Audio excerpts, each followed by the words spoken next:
गरीब की परिभाषा बता दीजिए आज। गरीब की परिभाषा देखिए, गरीब तो गरीब ही है। पंजाब में बहुत ज़्यादा गरीब लोग रहते हैं। अगर आज उनकी नुमाइंदगी, आज अगर बड़े लोगों के पास से छीन करके, आज महलों से अगर निकाल करके मुख्यमंत्री की कुर्सी एक आम परिवार के पास चली गई, तो इनको दर्द होता है। इनको ये मैं डेफिनेशन देना चाहता हूं गरीबी की। पैसे का जवाब तो नहीं, एक्चुअली इसी पैसे की बात बताता कैन आई इंटरप्ट? मान लीजिए 10 करोड़ पे वो जवाब दे एक मिनट, मान लीजिए आज मेरे पास कोई पैसा पड़ा हुआ है, तो मैं इतना मूर्ख थोड़ी हूं कि इलेक्शन के समय में अपने घर में रखूंगा। उन्होंने भी अपने घर में थोड़ी भतीजे क्या रखा था, पता नहीं है, वो भी इतने मूर्ख नहीं है। तो इनका मतलब यह है कि 10 करोड़ नहीं था, ज्यादा था, वो मूर्ख नहीं है कि बिल्कुल नहीं, बिल्कुल बात गलत है। मिला है अभी और था ना ना ना, बिल्कुल गलत है। अच्छा, कितना रखा? जानबूझ के इलेक्शन के समय में उन्होंने अपने घर प्लान किया जाता है सारा मामला। अंजना पूरा जी, प्लांटेड, बिल्कुल प्लांटेड। चन्नी जी ने अपने घर पे नहीं रखा, पूरा मामला अंजना जी, राहुल गांधी साहब ने, चलो आप कुछ भी कहते रहे, ये फैसला तो लोगों ने करना है। आप सबसे अच्छा काम करते हैं राघव, उधर से भी जाके बैटिंग कर लेते हैं, फिर इस एंड से भी बैटिंग कर लेते हैं। बैटिंग नहीं कर रहा हूं। कभी कहते हैं सत्येंद्र जैन पर भी रेड होने वाली है, कभी कहते हैं रेड अच्छा हुआ, कभी रेड गलत हुआ। अंजना जी, ये आप एक बात देखिए, रेड की मोटिवेशन क्या हो, रेड में मिला क्या, उसकी बात। एक मिनट, बैसा आप जरा गरीबी की डेफिनेशन दे, एक बार वो डेफिनेशन दे दे, फिर फौरन आपके पास आऊंगी बैसा। गरीबी की एक बार राहुल गांधी साहब ने कहा था that poverty is a state of mind. गरीबी जो है वो एक आपकी मानसिक स्थिति है। फाइनेंशियल गरीबी से तो उनका कुछ लेना देना ही नहीं है। अब चन्नी साहब ने मंच से अभी फिर कहा, मेरे सामने मैं बैठा था, कि मैं गरीब हूं। मैं कहता हूं परमात्मा चन्नी वर्गी गरीबी सबको दे, ऐसा गरीब सबको बनाए। सबके भतीजों के घर से 10 करोड़ मिले। वो कहते हैं मैं ऑटो चलाता था, मैं पंचर लगाता था, मंजे बुनता था। पंजाब के किस ऑटो वाले के पास 54 करोड़ की बैंक की एंट्री है? किस पंचर लगाने वाले या साउंड सिस्टम लगाने वाले के घर पे 10 करोड़ रुपए मिलता है? हर चुनाव में अपनी प्रॉपर्टी बेच के चुनाव लड़ता हूं, ये कहा उन्होंने। नहीं, अपनी देखिए, जो शख्स अपने भतीजों और रिश्तेदारों के नाम में कमाई कर रहा है, वो अपने नाम में हो सकता है प्रॉपर्टी ना खरीदता। अब उन्होंने एक और बयान दिया, जिस दिन उन्होंने सीएम कैंडिडेट अनाउंस किया, उन्होंने पंजाब के लोगों को एक आश्वासन दिया कि आज के बाद मैं अपनी और अपनी पत्नी के नाम में कोई एसेट नहीं खरीदूंगा, कोई बिजनेस नहीं करूंगा। अब जब सारा काम भूपिंदर हनी कर रहा है, तो तुम्हें अपने नाम में खरीदने की क्या जरूरत है? मतलब ये कौन सा ईमानदारी का सबूत है कि मैं अपने नाम में नहीं खरीदूंगा? आम आदमी पार्टी के सब नेता 5 स्टार होटल में रहते हैं, बेस्ट होटल में, और नीचे उतरते 3 व्हीलर में बैठ जाते हैं। मैं कह रहा हूं, हम चन्नी साहब कह रहे थे, मैं चन्नी साहब को कहना, हम 1 लाख के सूट में, जवाब सुन लीजिए। हम अपने किराए के घर में रहें या 5 स्टार होटल में रहें, हम जाकर ढिंडोरा नहीं पीटते कि हम ये हैं, हम वो हैं। यही तो कहते हैं ना कि हम गरीब हैं। ये कहते हैं कि हम ऑटो चलाते हैं, हम साउंड लगाते थे, मैं तो पंचर लगाता था। उन्होंने कहा मैंने अपने जीवन में 5 साल पंचर लगाया है। अब कौन से पंचर लगाने के वाले के पास पंजाब में 10 करोड़ रुपए नकद कैश मिलता है? आप मुझे ये बताएं। हर बार वो क्या करते हैं, आप देखिए उनको।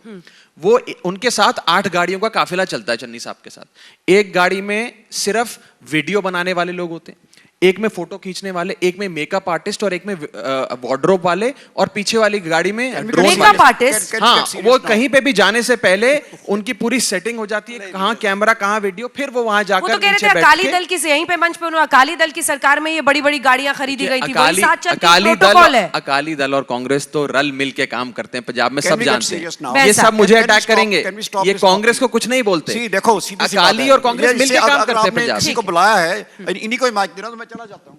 नहीं ऐसी बात नहीं, पैसा What are you doing? ये क्या हो रहा है? क्या हो रहा है? ये इनके क्या केजरीवाल का कोई रिश्तेदार है, कोई नेफ्यू है उसका, उसके भी ईडी का रेट पड़ गया, जो किसी का पड़ गया, इनके भी किसी का पड़ गया, जो दोनों सहमत हो गए, ये दोनों गलत हुए। यहाँ तक तो ये जब इनके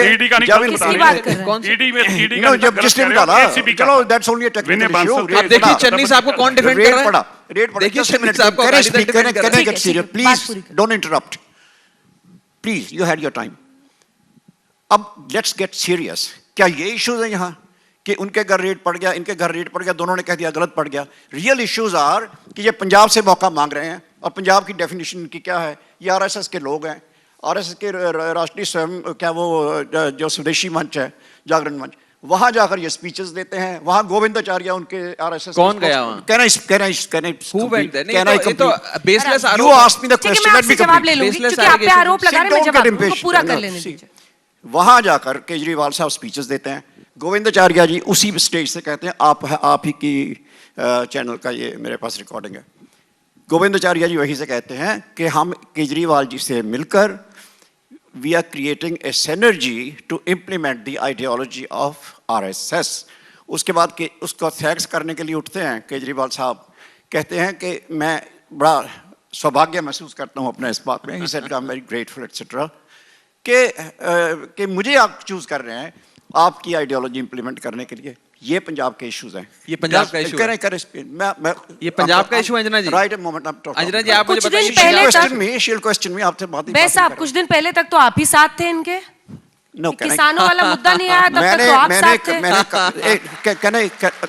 Can I answer to that? We had an alliance. Okay, we are not the same party. We are not saying we are synergizing on ideology. गठबंधन था। Listen, we have a common minimum program. We had separate manifestos. We had ours and they had theirs. और इनका अपना manifesto, हमारा अपना manifesto, लेकिन common minimum programme किया गया जिसमें फार्मर्स की बात की गई, एम्प्लॉयज़ की बात की गई पंजाब में। और मैं दूसरी बात बताऊं, किसी की भी पार्टी को जज करना हो तो उसका किरदार देखना चाहिए। हमने आज तक, और जितने लोग बैठे हैं इन सभी से मैं क्वेश्चन कर सकता हूँ, आज तक जो कुछ पंजाब को प्रॉमिस किया, अगर हमने कहा कि हम फ्री पावर देंगे फार्मर्स को, दी। हमने कहा पंजाब को 4 लेन 6 लेन एक्सप्रेस वेज देंगे, दिए। हमने कहा आटा दाल देंगे, दिया। हमने कहा मेरिटोरियस स्कूल बनाएंगे, बनाए। हमने कहा इंटरनेशनल एयरपोर्ट 2 लेके आएंगे, लेके आए। हमने कहा हेरिटेज संभालेंगे, उसके लिए वर्ल्ड क्लास मेमोरियल बनाएंगे, बनाए। हमने जो कुछ कहा, कोई एक आदमी उठ कर बोल दे कि अकाली दल ने ये कहा था, किया नहीं।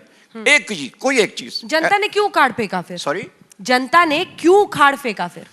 सी, मैंने पिछली, अब मुझे बोलने देंगे तो मैं बताऊंगा ना। See, they created a bubble last time कि जी ये तो सब ये चल रहा है, वो चल रहा है, कि 100 सीटें तो इनको आ रही हैं, तो उसका इम्पैक्ट होता है साइकोलॉजी के ऊपर। मैं मानता हूँ इस बात का, सोशल मीडिया के जो मास्टर्स हैं, ठीक है, तो उसका इम्पैक्ट हुआ। And we also were facing natural voter fatigue. 10 साल से हमारी सरकार थी, एक वोटर फटीग भी होती है, तो उसका असर तो होता है। लेकिन मैं ये पूछ रहा हूँ ना, मुझे कंप्लीट करने दे प्लीज। मैं ये पूछ रहा हूँ कि जो पंजाब के इश्यूज हैं उसके ऊपर इनका क्या स्टैंड है? मैं बोलूं पंजाब के Here are the questions. What is their stand on river waters issue? पानी, पंजाब के पानियों के बारे में क्या है?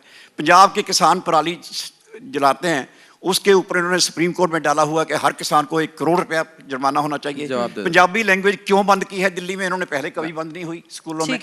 पंजाबी का वहाँ एक अकेडमी होती है, यहाँ अमृता प्रीतम जैसे, सुरजीत पात्र जैसे लोग उनके चेयरमैन बनाए जाते हैं। इन्होंने कैशियर कम क्लर्क उसका चेयरमैन बनाया, जिसको हिंदी पंजाबी नहीं आती, लिखता नहीं है, पढ़ नहीं सकता, बोल नहीं सकता, समझ नहीं सकता। ये अगर उसका तो जवाब ये देंगे नहीं, उसका तो जवाब ये देंगे नहीं कि देवेंद्र पाल सिंह के बारे में पहले झूठ क्यों बोला। और अभी तक उसने केजरीवाल ने कहा कि अभी मैं दिल्ली फोन करता हूं, कल ही मीटिंग करवा के उनको छोड़ देंगे।